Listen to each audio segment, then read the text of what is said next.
Hi hello friends, welcome to Ruchi Malenadu. ಎಲ್ಲರೂ ಹೇಗಿದ್ದೀರಾ? ನಾನು ನಿಮ್ಮ ಮಲೆನಾಡ ಮಧು.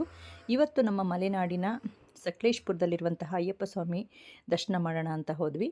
ನಾನು ನಿಮಗೆ ಕ್ಲಿಯರಾಗಿ ವಿಡಿಯೋ ಮಾಡಿ ಹಾಕೋಣ ಅಂತ ಹೋದೆ, ಆದರೆ ಅಲ್ಲಿ ನೋಡಿದ್ರೆ ಜನ ತುಂಬಾ ಇದ್ದಿದ್ದರಿಂದ ಯಾವುದೇ ರೀತಿ ವಿಡಿಯೋ ಮಾಡಲಿಕ್ಕಾಗಲಿಲ್ಲ.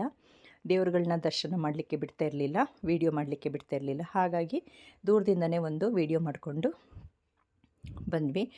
ತುಂಬ ಜನ ಸೇರಿದ್ರಿಂದ ಇದು ಸಾಧ್ಯ ಆಗಲಿಲ್ಲ. ಇವತ್ತು ವಾರ್ಷಿಕೋತ್ಸವ ಇದರಿಂದ ತುಂಬ ಜೋರಾಗಿ ಹೋಮ ಪೂಜೆಗಳೆಲ್ಲ ನೆರವೇರ್ತಾ ಇತ್ತು. ಸಂಜೆವರೆಗೂ ತುಂಬ ಫಂಕ್ಷನ್ ನಡೆಯುತ್ತೆ ಈ ದೇವಸ್ಥಾನದಲ್ಲಿ. ಎಲ್ಲ ಒಂದು ದೇವಸ್ಥಾನಗಳನ್ನ ದರ್ಶನ ಮಾಡಿಕೊಂಡು, ಇದರಲ್ಲಿ ಈ ದೇವಸ್ಥಾನದಲ್ಲಿ ಗಣಪತಿ, ಸುಬ್ರಹ್ಮಣ್ಯ ಸ್ವಾಮಿ, ನಾಗದೇವತೆ ಹಾಗೂ ದುರ್ಗಾ ಪರಮೇಶ್ವರಿ ಇಷ್ಟು ದೇವರುಗಳಿದೆ. ಆ ದೇವರುಗಳನ್ನೆಲ್ಲ ಒಂದು ಪ್ರದಕ್ಷಿಣೆ ಹಾಕ್ಕೊಂಡು ಪಕ್ಕದಲ್ಲೇ ಇರುವಂತಹ ಒಂದು ಕೆರೆಯಲ್ಲಿದೆ, ಅಲ್ಲಿ ಮೀನುಗಳು ತುಂಬ ಇತ್ತು. ಅದನ್ನು ನೋಡಿಕೊಂಡು ನಮ್ಮ ಮನೆ ಕಡೆ ಪ್ರಯಾಣ ಬೆಳೆಸಿದ್ವಿ. Thank you for watching.